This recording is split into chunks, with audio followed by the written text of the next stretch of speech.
Hello viewers, কেমন আছেন সবাই? আশা করি সবাই ভালো আছেন। তো ইতিমধ্যেই আমি সহকারী উপজেলা শিক্ষা অফিসার নিয়ে দুটো ভিডিও দিয়েছি এবং সেখানে কিভাবে আবেদন করবেন, প্রক্রিয়াটি সম্পন্ন করবেন তার বিস্তারিতভাবে তুলে ধরার চেষ্টা করেছি। তো আজকে আমি যে বিষয়টি তুলব সে বিষয়টি হচ্ছে যে সহকারী উপজেলা শিক্ষা অফিসার পদের জন্য আপনারা কি সিলেবাস অনুসরণ করবেন, যেটি সার্কুলার কর্তৃক দেওয়া হয়েছে। সেই সার্কুলারটির সিলেবাসটি আমি তুলে ধরব। তো তার আগে একটি কথা বলতে চাই যে এই ভিডিওটা আজকে সম্পূর্ণ দেখবেন, কারণ ভিডিও লাস্টে শেষ দিক দিয়ে আমি কিছু কথা বলবো যা আপনাদের জন্য খুবই গুরুত্বপূর্ণ হয়ে দাঁড়াবে। তা আমি বেশি কথা না বলে আমি সিলেবাসটি তুলে ধরছি, আর আশা করি ভিডিওটি সম্পূর্ণ দেখবেন। তো প্রথমে এখানে দেওয়া আছে যে নবম, দশম ও 11-12তম নন টেকনিক্যাল পদের ক্ষেত্রে, যেহেতু আমরা নন টেকনিক্যাল উপজেলা সহকারী শিক্ষা অফিসার, নন টেকনিক্যাল পদের ক্ষেত্রে আবেদনকারী প্রার্থীর সংখ্যা 1000-এর বেশি হলে লিখিত পরীক্ষার পূর্বে 100 নম্বরের MCQ ধরনের বাছাই পরীক্ষায় অংশগ্রহণ করা হবে। অর্থাৎ প্রার্থীর সংখ্যা যদি 1000-এর উপরে হয়ে যায় তাহলে এখানে কি হবে, একটি MCQ পরীক্ষায় তারা বাছাই পর্ব অনুসরণ করবে। এবং যারা MCQ পরীক্ষায় উত্তীর্ণ হয়ে যাবেন তাদের পরবর্তীতে তাদেরকে লিখিত পরীক্ষা নেওয়া হবে 200 মার্কের 4 ঘন্টার একটি লিখিত পরীক্ষা নেওয়া হবে। তো আমি দেখা দিচ্ছি যে MCQ পরীক্ষায় কি কি ধরনের পড়াশোনা করবেন, কি কি বিষয়ে কি কি ধরনের পড়াশোনা করবেন, আর লিখিত পরীক্ষায় কি কি পড়াশোনা করবেন। তো আমি প্রথমে MCQ দিচ্ছি। যেহেতু আমাদের আনুমানিক যে শিক্ষকের সংখ্যা অল বাংলাদেশে প্রায় 3.5 লাখের উপরে হবে, তো সেহেতু আবেদনকারীর সংখ্যা 50,000-এর উপরে হবে, তাই প্রিপারেশনটাও একটু ভালোভাবে আপনাদেরকে নিতে হবে। তো লিখিত ওই MCQ পরীক্ষার জন্য যে বিষয়গুলো পড়বেন সেটা হচ্ছে বাংলায় 25 মার্কের আসবে এবং ইংলিশে 25 মার্ক, সাধারণ জ্ঞান এবং আন্তর্জাতিক 25 মার্ক এবং গণিত ও দৈনন্দিন বিজ্ঞানে আসবে 25 মার্ক। এই হচ্ছে মোট 100 মার্কের। আর লিখিত পরীক্ষার জন্য যে সিলেবাসটা অনুসরণ করবেন সেটা আমি দিয়ে দিচ্ছি। এই যে লিখিত পরীক্ষার জন্য যে 200 মার্কের পড়াশোনা করবেন সেটা হচ্ছে বাংলাতে আসবে 50 মার্ক।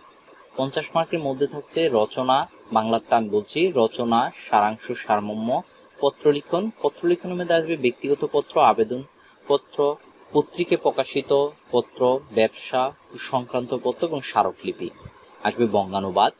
ব্যাকরণের মধ্যে থাকছে ভাষার সংজ্ঞা, ভাষার রূপ, সাধু ভাষা ও চলতি ভাষার রীতির রূপান্তর, দেশীয় বিদেশি শব্দ, নত্যবিধান ও সত্যবিধানের সংজ্ঞা ও নিয়মাবলী, দ্বিরুক্তি শব্দ, পদ, ধাতু, উপসর্গ, অনুসর্গ, প্রকৃতি ও প্রত্যয়, জ্যোতি বা বিরাম চিহ্ন, শুদ্ধ ও অশুদ্ধ, ভাগধারা, বাক্য সংগঠন, প্রতিশব্দ ও সামর্থক শব্দ, প্রায় সমচ্চরিত শব্দ, একই শব্দের বিভিন্নার্থ প্রয়োগ। এবং ইংলিশের মধ্যে আসবে এসে, লেটার, কম্পোজিশন, গ্রামার মধ্যে আসবে প্রিপোজিশন, ভয়েস, ন্যারেশন, কারেকশন, ফ্রিজিডম। তারপর আসছে সাধারণ জ্ঞানটাকে আবার 3 ভাগে ভাগ করা হয়েছে। এখানে বাংলাদেশ বিশ্ববিদ্যালয় থেকে আসবে, আন্তর্জাতিক বিশ্ববিদ্যালয় থেকে আসবে এবং বিজ্ঞান এবং প্রযুক্তি থেকে আসবে। দেখুন, বাংলাদেশ বিশ্ববিদ্যালয় থেকে আসবে কি, বাংলাদেশের সংবিধান, বাংলাদেশের ভৌগোলিক অবস্থা, জনসংখ্যা, মুক্তিযুদ্ধ, স্বাধীনতার ইতিহাস, শিল্প ও সাহিত্য, প্রাকৃতিক ও খনিজ সম্পদ, জলবায়ু, পরিবেশ, বাংলাদেশের উন্নয়ন, কৃষি, শিল্প, বাণিজ্যের অবদান ও উন্নয়ন পরিকল্পনা। আন্তর্জাতিক বিষয়গুলোর মধ্যে থাকবে বাংলাদেশ পররাষ্ট্রনীতি ও আন্তর্জাতিক সম্পর্ক, জাতিসংঘ ও এর অঙ্গ সংগঠন, আন্তর্জাতিক আর্থিক প্রতিষ্ঠানসমূহ, গ্লোবালাইজেশন, আঞ্চলিক ও আন্তর্জাতিক সংস্থাসমূহ, বিশ্বের বিখ্যাত ব্যক্তি ও প্রতিষ্ঠান বা স্থানসমূহ। বিজ্ঞান ও প্রযুক্তির মধ্যে হচ্ছে দৈনন্দিন বিজ্ঞান, বায়ু, মাটি, তাপ, বিদ্যুৎ, আলো, চুম্বক, খাদ্যের উপাদান, জনস্বাস্থ্য ও দূষণ এবং কম্পিউটার। আর গণিত ও মানসিক দক্ষতা মধ্যে আসবে পূর্ণমান 60 নম্বর। 60 নম্বর মধ্যে আসবে পাটিগণিতের মধ্যে থাকবে সেট ও সংখ্যা, সরল, গড়, লাভ ক্ষতি, শতকরা, সুদ, কষ, ক্ষেত্রফল, অনুপাত, সমানুপাত। বীজগণিতের মধ্যে আসবে বর্গ ও গণ এর সূত্র এবং এর ব্যবহার, লসাগু, গসাগু, উৎপাদকের বিশ্লেষণ, সমাধান, মান নির্ণয় ইত্যাদি। জ্যামিতির মধ্যে আছে প্রাথমিক ধারণা ও সংজ্ঞা, রেখা, বিন্দু, কোণ, ত্রিভুজ, চতুর্ভুজ সম্পর্কীয় বিষয়াদি, ক্ষেত্রফল ও বৃত্ত সম্পর্কিত বিষয়াদি, ত্রিকোণমিতিক ইত্যাদি। মানসিক দক্ষতার মধ্যে আসবে যে নিচে দেওয়া আছে যে discussion making ability of mature. এই আপনারা একটু দেখে নেবেন, আমি সিলেবাসটা পিডিএফটা ডিসক্রিপশনে দিয়ে দেব। তো আমরা দেখতেছি সিলেবাসটা কিন্তু দেখতে ছোট দেখালেও কিন্তু আসলে কিন্তু অনেক বড়, অনেক বিশাল বড় একটা সিলেবাস। যেহেতু এটা পিএসসির আন্ডারে সেহেতু অনেক বড় একটা সিলেবাস। তো আমরা জানি না যে আবেদনের পরে আর কয়দিন সময় পাবো। যদিও আমরা আবেদনের পরে মিনিমাম 3 মাস ধরি, যে 3 মাস পরে আবেদন পাবো। তো 3 মাসে এই পুরো সিলেবাসটা আমাদের কমপ্লিট করা অনেকের জন্য হয়তো টাফ হয়ে যাবে, কারণ আমরা যারা শিক্ষকতা পেশায় আছি তারা হয়তো অনেকেই এই চাকরির পড়াশোনায় অনেক দিনের গ্যাপ আমাদের পড়ে গেছে। হয়তো অনেকে দিচ্ছেন চাকরি, যারা নতুন তারা এখনও চাকরি দিচ্ছেন যাদের এজ আছে, কিন্তু যাদের এজ 30-এর উপরে গিয়েছে তারা হয়তো অনেকেই, আমি সবার কথা বলছি না, হয়তো অনেকেই আমরা চাকরির পড়াশোনায় অনেকটা পিছিয়ে আছি।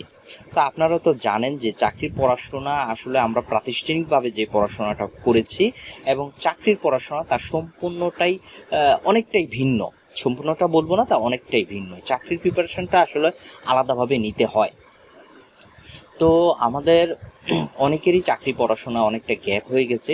তো সেই জন্য আমি আপনাদের জন্য একটা কোর্সের ব্যবস্থা করেছি, যেখানে অভিজ্ঞরা ক্লাসগুলো পরিচালনা করবেন এবং খুব সুন্দরভাবে আপনাদের যে যাবতীয় যে প্রশ্নের উত্তর পেয়ে যাবেন সেখানে ক্লাসগুলোতে। তো এই ক্লাসগুলো ঠিক এই শুধুমাত্র সহকারী উপজেলা শিক্ষা অফিসার পদের জন্যই সাজানো হয়েছে।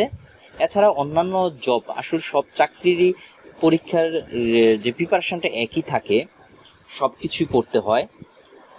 আরেকটা কথা যে আপনারা হয়তো মনে করতে পারেন যে আমরা যদি ক্লাস না করি, শুধুমাত্র ইউটিউবেও তো অনেক ক্লাস আছে। আসলে ইউটিউবের ক্লাসগুলো হচ্ছে ভার্চুয়াল, সেখানে আপনার মতো করে আপনি প্রশ্নটা না বুঝলে প্রশ্নটা করতে পারবেন কমেন্টে, কিন্তু কখন উত্তর পান সেটা কিন্তু বলা যায় না। আর যেহেতু প্রতিযোগিতা তীব্র, তাই এই শুধুমাত্র এই কোর্সটার জন্য আমি একটা কোর্সের চালু করেছি এবং কোর্সটা চালু হবে 7 জুলাই 2023, মানে এই মাসেই চালু করব 7 তারিখে। রাত্রের থেকেই কোর্সটা নেওয়ার সম্ভাবনা বেশি, কেননা আমাদের সকলেরই যেহেতু স্কুল আছে, স্কুলের ঘন্টা করে তারপরে আমাদের যেতে হয়, তাই আমরা রাত্রের সময়টাই আমরা বেশিরভাগ যদি সময়টা পাবো ক্লাসটা করার জন্য, তাই রাতেই ক্লাসটা শুরু হবে। এবং ক্লাসটা আমি আশা করি যে আপনারা ভালো ফল পাবেন। ক্লাসটা যারা নেবেন তারা খুবই অভিজ্ঞ এবং যে বিষয়ে অনার্স মাস্টার্স তাকে সেই বিষয়টাই পরিচালনা করবেন, সেই বিষয়টা পরিচালনা করবেন।